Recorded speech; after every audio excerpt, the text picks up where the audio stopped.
Assalamualaikum warahmatullahi wabarakatuh. Kami dari kelompok 1 yang beranggotakan saya Rofiatun Musfiroh NIM 16, ada Iklilia Zahwa Maulidia NIM 20, Agnes Anggit Ardiani NIM 45, dan yang terakhir ada Asih Santi Sucinur Prapetami NIM 67. Di sini kami akan menjelaskan mengenai penyelesaian dari example 11.5 dari buku Coulson. Nah, teman-teman dapat dilihat di layar ya. Di sini ada soal dari example 11.5 di buku Coulson. Nah, jadi sebelum kita mengerjakan example 11.5 tersebut, kita harus tahu dulu fit-nya apa, terus ada komponennya itu apa, kondisi operasinya bagaimana, dan juga komposisi dari komponennya bagaimana.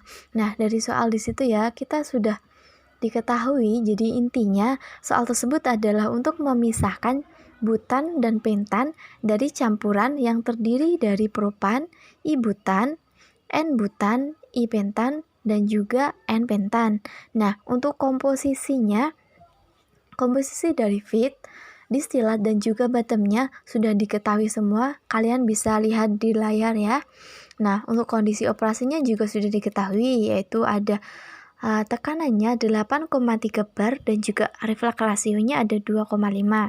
Selanjutnya kita harus tahu dulu key komponen dan juga non key komponen dari campuran yang akan dipisahkan. Nah, untuk key komponennya itu ada butan dan juga pentan ya, N-butan dan isopentan. Sedangkan sisanya menjadi non key komponen. Nah, itu adalah sekilas dari pengetahuan atau filosofi dari soal yang harus kita ketahui sebelum kita menjawab pertanyaannya. Nah, untuk pertanyaannya itu sendiri ada, kita harus mencari jumlah stage idealnya. Nah, oke, kita lanjut langsung ya ke perhitungannya. Nah, langkah pertama sebelum kita menghitung, kita tuliskan ulang dulu tabel dari komposisinya. Nah, di sini saya sudah buatkan tabel dari komposisi soalnya. Oke, langsung ke perhitungan. Perhitungan pertama yang harus kita cari adalah fraksi distilat dan juga fraksi bottom. Nah, untuk mencari fraksi distilat, itu rumusnya simple banget, cuma kita harus membagikan nilai distilat masing-masing komponen dibagi dengan total distilat campuran. Nah, untuk yang fraksi bottom juga sama, yaitu membagi nilai bottom masing-masing komponennya dibagi dengan total komposisi bottomnya. Lanjut ya, jadi contohnya ini buat yang nilai fraksi distilat. Buat yang propan itu ada distilatnya 5, kita bagi dengan total distilatnya ada 45. Nah, didapatkan nilai 0,11 sekian. Nah, kita langsung drag aja ke bawah dan sudah dapat semuanya itu untuk nilai fraksi distilat masing-masing komponennya. Untuk yang fraksi bottom juga sama. Kita bagi aja untuk yang bottomnya dari propan ada 0, kita bagi dengan total bottomnya ada 55. Nah, hasilnya juga tetap 0. Setelah itu langsung kita drag aja ke bawah. Nah, kita sudah mencari fraksi distilat sama bottom. Nah, fraksi distilat sama bottom itu kita untuk mencari nilai suhu dew dan juga suhu bubble point-nya. Nah, oke, lanjut ya. Kita untuk perhitungan dari suhu dew dan juga suhu bubble point. Nah, untuk mencari nilai suhu dew dan suhu bubble point, kita harus mencari juga nilai K, karena nilai K itu digunakan untuk perhitungannya, dan nilai K didapatkan dari grafik ya. Jadi untuk masing-masing suhu nanti bakal nilai K-nya itu berbeda. Nah, langsung saja ya. Kita langsung ke perhitungan dew point. Untuk perhitungan dew point kita gunakan trial suhu. Nah, trial suhu yang kita pakai itu ada 3 suhu, ada 40 derajat, 67 dan juga 62 derajat Celcius. Langsung aja di sini kita butuhkan data XD yang kita hitung tadi atau fraksi distilat. Nah, setelah itu untuk suhu 40 derajat Celcius kita sudah dapatkan nilai K-nya. Nah, dari grafik kita sudah dapat K untuk masing-masing komponen. Nah, itu untuk propan ada 1,62, untuk I-butan ada 0,69, N-butannya ada 5, I-pentan ada 2,13 dan juga N pentan ada 0,17. Nah, kita langsung hitung nilainya, yaitu dengan cara XD dibagi K. Nah, langsung aja di sini ada propan, kita bagi XD-nya ada 0,111 dan untuk K-nya 1,62 didapatkan 0,0685. Nah, kita langsung drag ke bawah dan setelah di total kita sum hasilnya ada 0,668 sekian-sekian. Nah, nilai tersebut masih jauh dari 1. Di sini kita harus mendapatkan nilai yang sama dengan 1 atau setidaknya mendekati 1. Nah, karena suhu 40 derajat Celcius itu masih kurang dari 1, kita naikkan trial suhunya menjadi 67 derajat Celcius. Nah, untuk nilai K dari 67 derajat Celcius kita dapatkan dari grafik, yaitu ada 2,4, 1,1, 0,87, 4,05 dan juga 0,34. Nah, untuk caranya juga sama, yaitu XD dibagi K. Nah, untuk yang propan kita hitung XD-nya 0,11 dan K-nya 2,4. Langsung kita dapatkan 0,046296. Kita drag ke bawah untuk masing-masing komponen dan setelah kita total hasilnya 0,96. Nah, itu masih kurang sedikit lagi dari angka 1. Jadi kita trial lagi suhunya, yaitu 62 derajat Celcius. Nah, nilai K untuk 62 derajat Celcius dari grafik kita sudah dapatkan ya. Kalian bisa lihat di layar di sini. Nah, perhitungannya sama XD dibagi K. Nah, setelah dihitung dan di total hasilnya, ternyata hasilnya sudah mendekati dengan 1, yaitu 1,00885. Jadi di sini dapat disimpulkan nilai suhu dew point-nya adalah 62. Nah, setelah itu kita lanjut ke nilai bubble point. Kita juga pakai trial suhu dan K juga di sini sama. Nah, suhu yang kita pakai di sini ada 100, 125 derajat Celcius dan juga 120 derajat Celcius. Nah, pertama ada yang trial suhu 100 derajat Celcius dulu. Untuk nilai K dari suhu 100 derajat Celcius dari grafik, kita sudah dapatkan, teman-teman bisa dilihat di sini ya di layar. Untuk nilai K masing-masing komponennya ada propan 3,3, untuk I butan ada 2, N butan 1,51, I pentan ada 8,05 dan N pentan ada 6,87. Nah, untuk perhitungannya sedikit berbeda dengan yang dew point. Kalau bubble point kan di sini dikali, kalau dew point itu tadi dibagi ya. Jadi untuk yang bubble point langsung aja untuk yang propan ada XB-nya 0, terus K-nya 3,3 dikalikan aja langsung dan hasilnya 0. Kita drag ke bawah dan hasilnya kalau sudah di total ada 7,18. Nah, itu masih sangat jauh sekali ya dari angka 1. Jadi kita naikkan suhunya menjadi 125 derajat Celcius. Nah, nilai K masing-masing komponen untuk 125 derajat Celcius dari grafik juga sudah kita cari.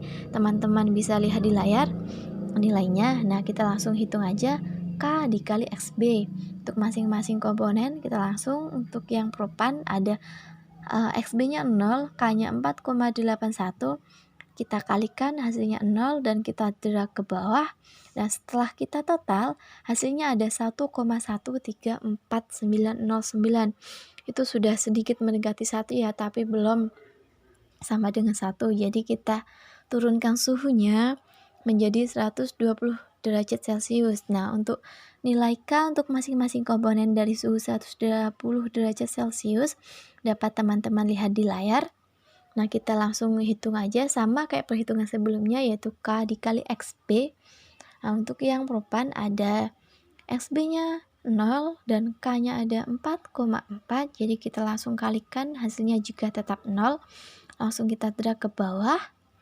Kita dapatkan nilainya untuk masing-masing komponen dan kita total ya, kita sum. Setelah di sum, kita dapatkan nilainya 1,00182 dan itu sudah mendekati 1. Jadi dapat kita simpulkan bahwa nilai dew dan bubble point-nya itu ada 62 derajat Celcius dan 120 derajat Celcius. Untuk selanjutnya yaitu mencari relative volatility. Nah, namun sebelumnya kita harus menentukan terlebih dahulu mana H-nya, mana LK-nya. H yaitu heavy K, sedangkan LK yaitu light K. Nah, di sini kita telah menentukan H-nya yaitu ipenten, sedangkan LK-nya yaitu n-buten. Nah, selanjutnya kita bisa mencari relative volatility dari masing-masing komponen dengan rumus konstanta dibagi konstanta H-nya. Untuk propan, yaitu relative volatility-nya ada 2 yang dicari, yang dalam suhu 65 derajat sama 120 derajat. Untuk yang relative volatility di suhu 65 derajat, yang pertama propan dengan rumus konstanta propan dibagi dengan konstanta dari H-nya, yaitu I-penten, didapat 5,55. Untuk selanjutnya, dari relative volatility I-butan yaitu 2,35, kemudian N-butan yaitu 2, I-penten 1, kemudian yang terakhir N-penten yaitu 0,84. Begitupun dengan relative volatility di suhu 120 derajat. Caranya sama seperti yang pada suhu 65 derajat. Untuk yang propan didapat 4,2, I-butan 2,45, N-butan 1,9, I-penten 1, dan yang terakhir N-penten yaitu 0,91 sekian. Kemudian dihitung dari rata-rata kedua relative volatility di suhu 65 derajat dan 120 derajat. Nah, didapat hasil akhirnya untuk propan yaitu 4,89, I-butan 2,4, N-butan 1,96, I-penten 1, dan N-penten yaitu 0,87.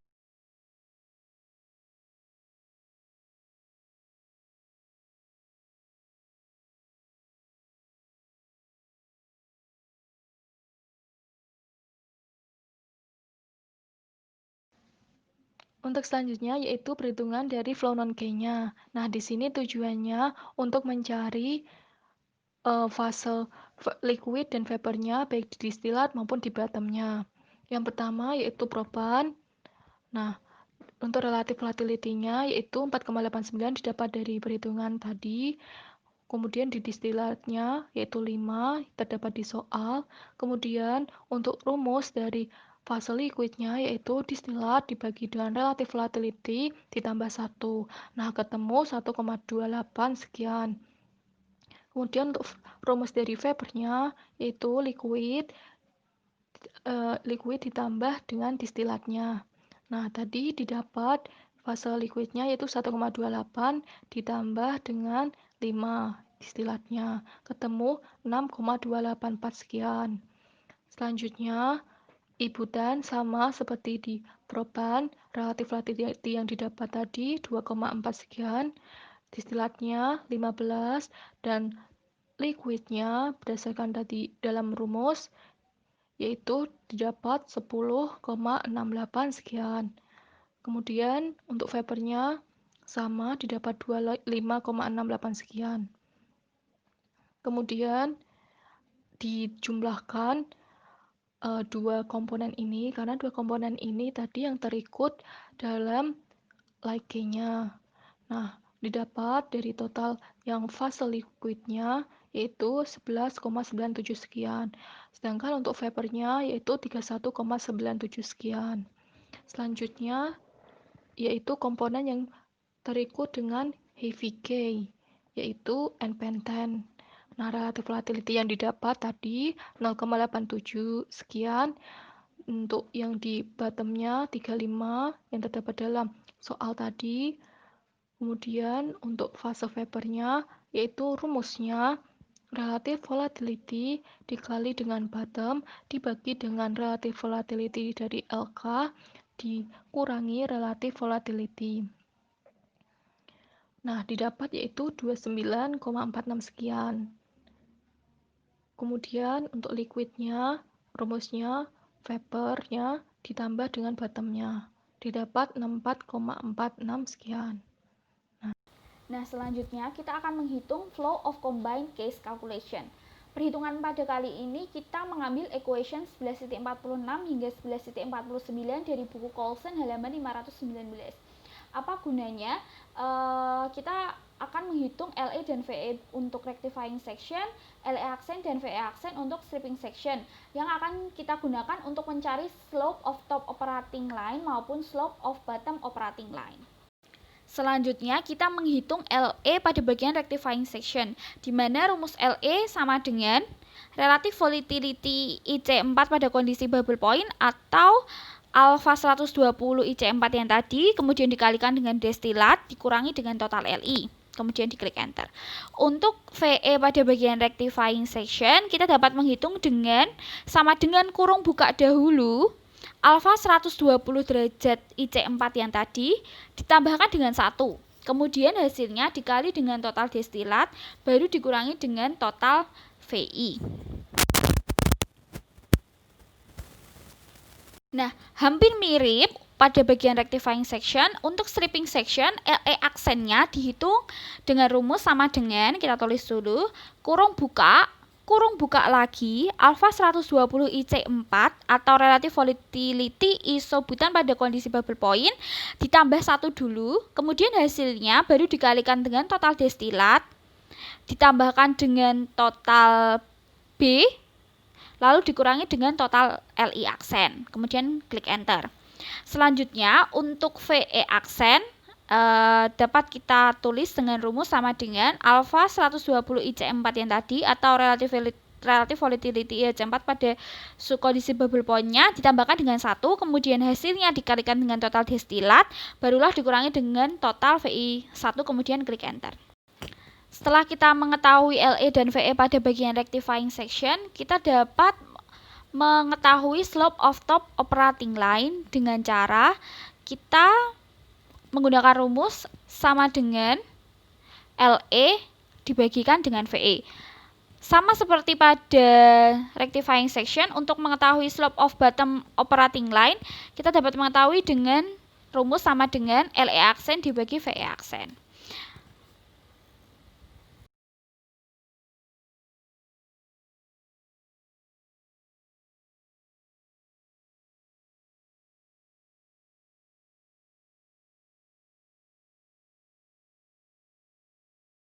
Selanjutnya adalah kita melakukan pembuatan dari diagram McCabe-Thiele.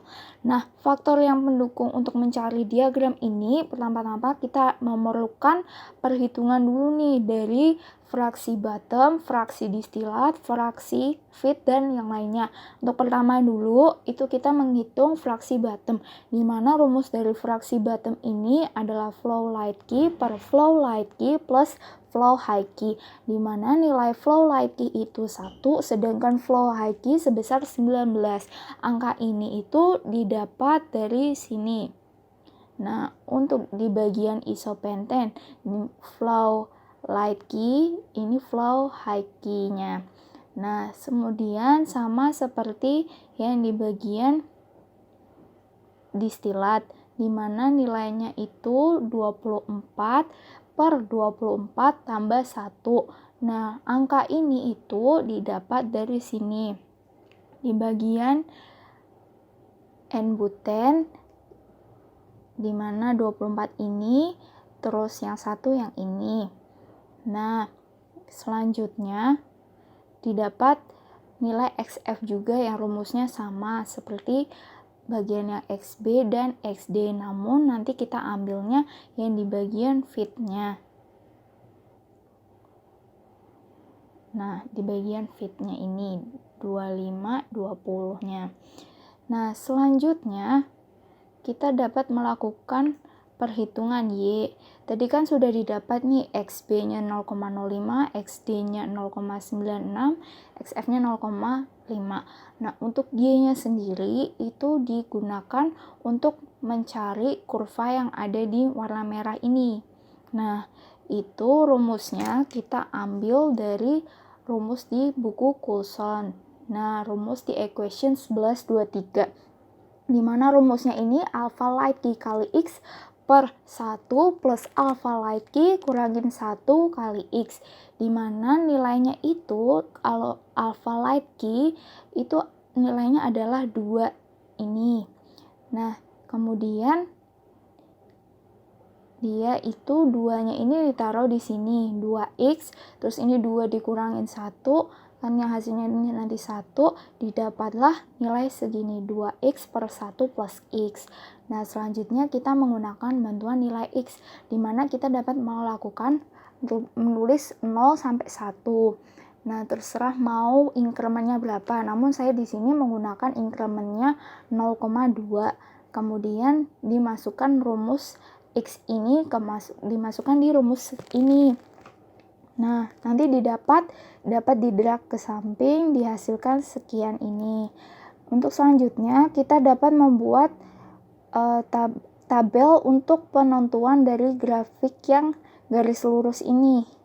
Nah, yang biru ini yang saya tunjukkan, itu grafik Y sama dengan X, jadi 0, 0, 1, 1. Nah, setelah didapat, nanti kan udah dapat grafik, tapi kan kita belum dapat ini. Nah, untuk grafik garis bantu, ini dilakukan XD ini di paling kanan, XF yang bagian feed di tengah, kemudian yang bottom di bagian paling kiri. Selanjutnya, kita dapat tarik garis ke atas. Nah, dari tarik garis ke atas ini, selanjutnya kita dapat melakukan perhitungan intercept. Di mana perhitungan intercept ini kan menggunakan rumus XD per R plus 1. R itu tadi sudah diketahui nilainya 2,5, sedangkan XD-nya itu tadi nilainya 0,96 ini. Kemudian didapat nilai intercept-nya adalah 0,274. Nah, dari 0,274 ini kita ambil di segini kira-kira. Nah, dari sini kita tarik garis menuju ke XD. Didapatkan titik pertemuan XF di sini yang bisa menggunakan kita bantuan tarik garis dari XB ke XF. Di mana di sini itu garis dari sini ke sini, dan dari XB ke XF, dari XF ke XD itu merupakan garis stripping sama enriching-nya. Nah, kemudian setelah dapat garis itu, nanti kan kita dapat membuat garis siku-siku, membentuk seperti segitiga siku-siku di sini, diturun sampai di XB-nya. Sedangkan ini merupakan garis umpan, di mana garis umpan ini Q-line yang membantu kita mengetahui juga di mana stage-nya dari feed itu masuk, di mana Q-nya ini rumusnya ialah feed total dikurangin distilah total per feed total. Nah, ini feed total ini kurangin distilah total per feed total. Nah, selanjutnya nanti didapat Q-nya sebesar 0,55, di mana 0,55 ini mengacunya lebih ke agak ke kiri sedikit gitu. Nah, didapat di sini itu dari perhitungan ini tanpa menggunakan asumsi itu stage-nya ada 12. Namun, kalau kita menggunakan asumsi, dia menggunakan reboiler dan condenser, maka stage-nya itu ada sekitar 10 stage. Begitu. Sekian dari presentasi kami. Mohon maaf apabila terdapat kesalahan pengucapan kata-kata. Sekian dan terima kasih.